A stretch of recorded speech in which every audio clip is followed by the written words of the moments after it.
minútke vstup. Trošku sem. Ešte sem.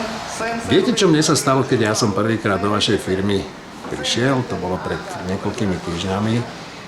Ja som bol v šoku, ako to funguje. To nie je normálny autoservis.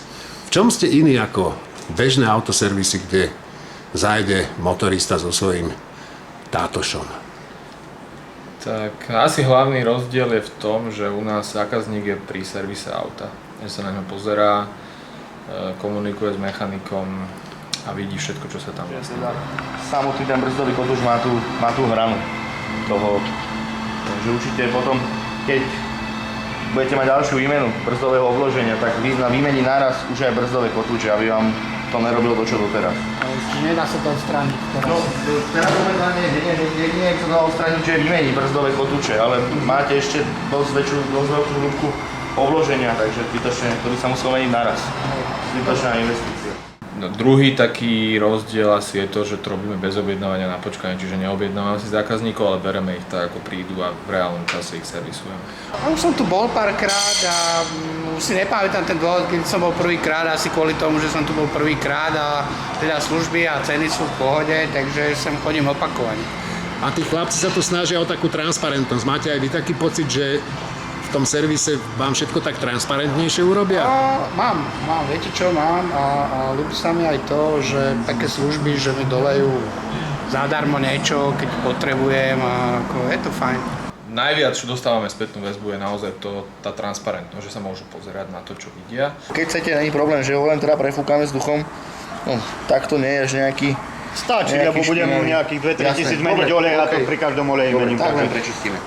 Nestrácajú čas takým tým klasickým servisovým modelom, že zavolám, objednám sa na nejaký termín, ktorý mi oni dajú, nechám tam auto na pol až jeden deň a potom si pre neho musím ísť a chodiť taxíkom hore dole a podobne, čiže preto k nám chodia väčšinou tí ľudia, ktorí majú málo času alebo chcú to rýchlo vybaviť. Tu nám môžete prísť kedykoľvek, fungujeme aj soboty, nedele, čo je ďalšia výhoda, kdežto autorizovaný servis, alebo väčšina autorizovaných servisov nemá otvorené víkendy, hlavne soboty, nedele.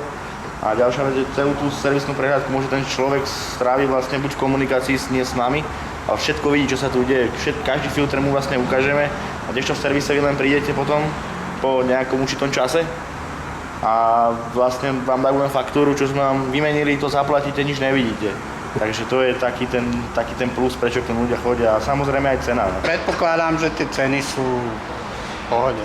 Nevyzeralo to nejak drasticky, ale neporovnal som. U nás to funguje tak, že keď potrebujete servisnú prehliadku, podľa viskozity oleja a množstva oleja vám si sám viete presne vypočítať, akú cenu, alebo my vám vypočítame.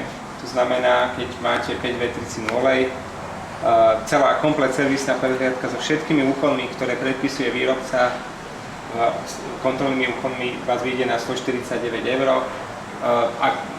Ak potrebujete menej než 4 litre oleja, tak sa ten olej odpočíta, ak viac, tak sa ten olej vypočíta. Takže snažíme sa tie ceny robiť tak, aby boli transparentné a otvorené. Čiže zákazník, keď sem príde, vy mu viete povedať, koľko bude stáť to, čo chce urobiť? Do haliera. Do haliera. Predtým, než začnete robiť. Áno, predtým, než začneme robiť, on vždy pred každou prácou je to schválené, presná suma toho, čo bude platiť. A o to sa neodchýlime. A keby ste náhodou zistili, že treba aj niečo iné? Tak mu to dopredu povieme a musí to schváliť. Môže sa stať napríklad, keď zákazník odíde nakupovať do aviónu a my zistíme, že treba, neviem, filter, tak my to bereme od dodávateľa a za 5 minút ten filter tu je, tak niekedy to halierovo sa to, ale zásadne sa tá suma nikdy nemení. A to aj povie, že približne z toho bude to stať 20 €, tak bude to stať buď 19,50 alebo 20,50. Keď som chodil samozrejme do BMW priamo, tak tam mám tie ceny vyššie. Tam naúčtovali aj to, že ste prišli. Tak. Tam takú výmenu žiarovky som to zaplatil 120 €. Hej, chlapci, koľko tu stojí výmena žiarovky? No, podľa toho, aký typ. No tento typ. Vy máte xenonové žiarovky, alebo... Nie, to sú není xenonové. Nie, takže obyčajná žiarovka, no keď to je obyčajná, toto je H7, tak výmena žiarovky 8 € 30 centov. Asi tak. 8 € aj s robotou? Áno, aj s prácou, už to je aj s výmenou. A tam 120? Tak nejako si to pamätám. 110. Matka Božia. A vidíte, to bol ten impuls, prečo som začal chodiť inde. Prečo som išiel sem, lebo sa mi to zdalo, že fakt to žiarovka je trošku drahá. To ste vy vymysleli, že takto môže autoservis aj fungovať? To nie je náš nápad. My sme inšpirovaní modelom, ktorý funguje v Spojených štátoch, ale už aj v anglosaskom svete. Vidíme, že už aj v Nemecku a v tých západných krajinách to začína fungovať. To znamená, že bežná údržba automobilov, to znamená servisné prehliadky a veci, čo sa bežne menia na autách, sa už nerobia v servisoch na objednávanie, ale robí sa to systémom takého McDonaldovského a tento systém sme okopírovali vlastne a snažili sa uplatniť na Slovensku. Vlastne my sme asi v Strednej Európe prví, ktorí takéto niečo robí. My sa snažíme, aby sme robili všetko tak, aby sme nemuseli nič zakrývať. Lebo problémy v komunikácii v servisoch vzniká vtedy, keď ten servis robí niečo, čo je dobré, aby ten zákazník nevedel. A vtedy vznikajú komunikačné šumy, napätia, hnevy a podobne, takže tým, že my sa snažíme robiť všetko úplne otvorene a ten zákazník schvaľuje veci, ktoré do toho auta idú, čo sa robí, vidí to, tak tým odburávame pomerne veľkú mieru takých konfliktných alebo situácií alebo napätia, kde môže dojsť k tomu, že zákazník sa nahnevá alebo nedôveruje a podobne a vznikajú komunikačné problémy.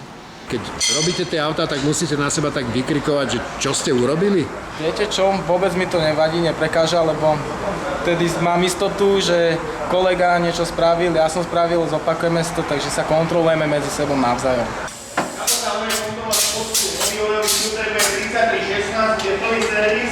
Kapota hore, kontrola spodku, olejový filter bude 3316, plný servis.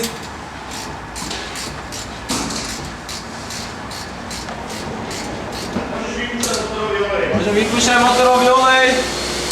Nevadí vám to ako mechanikovi, že sa vám dívajú na prsty a ešte sa musíte s tým zákazníkom baviť? Keď som začínal, keď som išiel vlastne u nás taká postupnosť tých mechanikov a keď som bol vlastne ako vrchný mechanik, tak najprv to bolo také, že som sa bál, alebo taká tréma a teraz už niekedy odservisujem celú prehľadku a komunikujem s tým zákazníkom popri tom, takže mi to nevadí. A sú takí ľudia, ktorí radi sa mám aj do toho niečo, že mám pritržia niečo, chytia, ale to si človek zvykne, to je všetko o takom zvyku.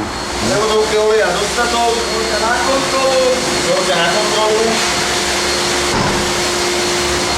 No, čo vy hovoríte na to, jak si to tu oni hlásia? Som prekvapený z toho. A prečo? Príjemne alebo nepríjemne? Tak neviem, aký to má účel. Aby vedeli, čo robia. Myslím si, že ten dolu vie, čo robí a ten hore neviem, teda ak to zaznamenáva, tak potom áno, to beriem. Že to sa vykoná, aby to hodil do počítača, že vlastne to a to sa je už urobené a ide sa na ďalšiu vec. Idú jak na Formule 1, nie? Čo? To áno.